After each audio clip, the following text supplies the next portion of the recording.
Well, Jiangxi, we've certainly been seeing a lot of firepower and defense preparations from both NATO and Russia. So what does that signal? Let's bring in Yuval Weber, a Kennan Institute Fellow at the Daniel Morgan Graduate School of National Security.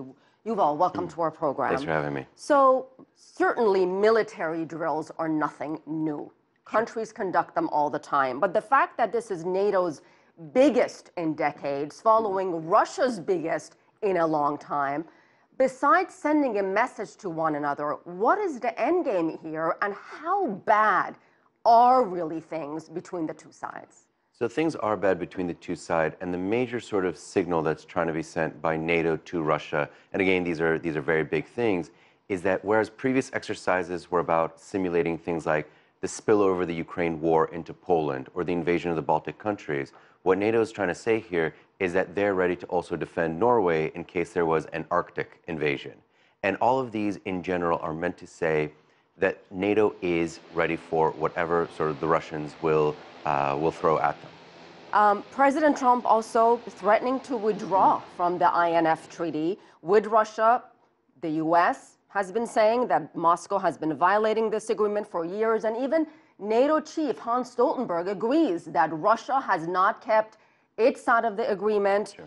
But was pulling out the right strategy here? Could the United States stayed in this agreement and used it as leverage to get what it wanted, to convince the Russians that they too have to hold their side of the bargain? So sure, and so a very specific thing, and this is sort of in the language of the treaty itself, is that the United States, President Trump and John Bolton, the National Security Advisor, have said that the United States is pulling out, but they actually haven't started to do so. So we may be still in the negotiation phase of really the American side and sort of NATO itself telling the Russians, not only do we believe that you're cheating and we have the data to prove it, but that unless you really do come back to the negotiating table, we will get out of this. We're prepared to conduct an arms race in Europe.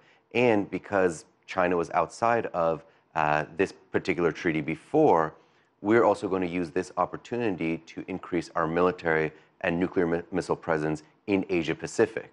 And that would also be part of President Trump's larger campaign of pressuring and constraining China and its military, political, and let's say economic course of action at this point. And what are the implications, Yuval, if the United States follows through with the threats and withdraws from this agreement? What does it mean for Europe? What does it mean for NATO?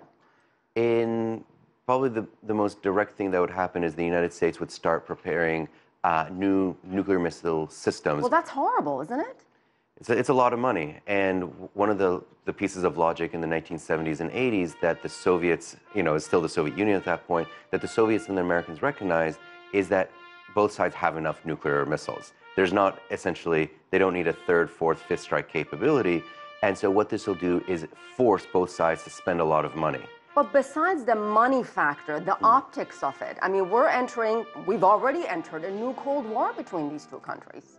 So perhaps, but one of the things about President Trump has also been very clear about sort of signaling to the Russians is that one of his real sort of like his, let's say his white whale is China. And so that if Russia continues that its alliance or sort of alliance type activities with China itself, they don't have a formal alliance, just to be clear, is that he's going to treat them as the way that he's going to treat the Chinese, which is very firm.